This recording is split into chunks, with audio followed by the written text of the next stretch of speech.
Everyone grapples with self-doubt once in a while, even successful business owners. A little self-doubt is not only normal, it's healthy.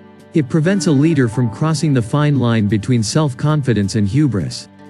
But highly successful people don't let self-doubt derail them from what they set out to accomplish. Here are 7 ways highly successful people overcome self-doubt.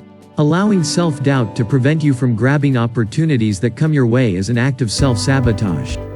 How can you deal with self-doubt in a constructive way? 1. Avoid making excuses. Self-doubt often makes us rationalize a situation to fit our emotional state. We may be afraid to fail, afraid to look bad, afraid to take on more than we think we can handle. We become adept at making a lot of excuses for why an opportunity that presents itself isn't a good fit. The enemy is our chattering brain, which, if we give it so much as a nanosecond, will start producing excuses, alibis, transparent self-justifications, and a million reasons why we can't, shouldn't, won't do what we know we need to do. 2. Beware of your close circle. There is a popular saying that we are the average of the 5 people we spend the most time with. While there is no scientific study to support this notion, there is a kernel of truth in the statement. Those we habitually spend time with can have a profound effect on us, whether we are aware of it or not.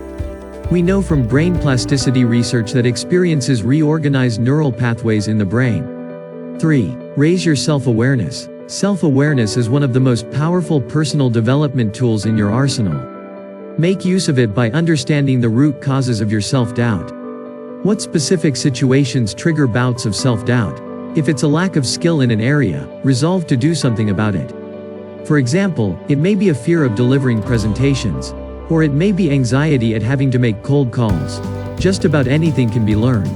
Go out there and get the training you need, or get a coach to help you. 4. Practice self-compassion. While it's easy to extend compassion to others, very few people are able to temper their self-criticism with self-compassion. Self-compassion is simply being kind to oneself. Studies show that there is a strong correlation between self-compassion and positive mental health, such as reduced anxiety and greater life satisfaction, as well as higher self-esteem.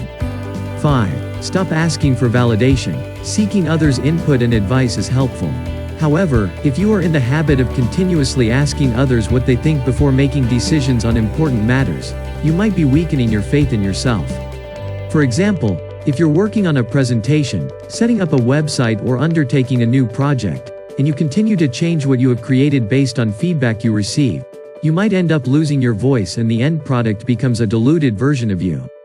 Take some advice, but at some point, make a decision on what feels right to you. 6. Don't talk about your plans. Talking about a project you're working on is bad luck, according to Pressfield. He's not the first person who advises us to keep our mouths shut about our impending goals. Derek Sivers, professional musician and entrepreneur, popularized this notion in his TED Talk, Keep Your Goals to Yourself. As Sivers shows, psychology studies have proven that when we tell someone our goal and they acknowledge it, we are less likely to do the work that is necessary to accomplish the goal. This is because our brain mistakes the talking for the doing. 7. Trust your values. When you know what you stand for and what is important to you, it becomes easier to make decisions that are aligned with your values, with what matters to you. Self-doubt cripples our ability to make important decisions. Knowing yourself and living your values is one of the best antidotes to self-doubt.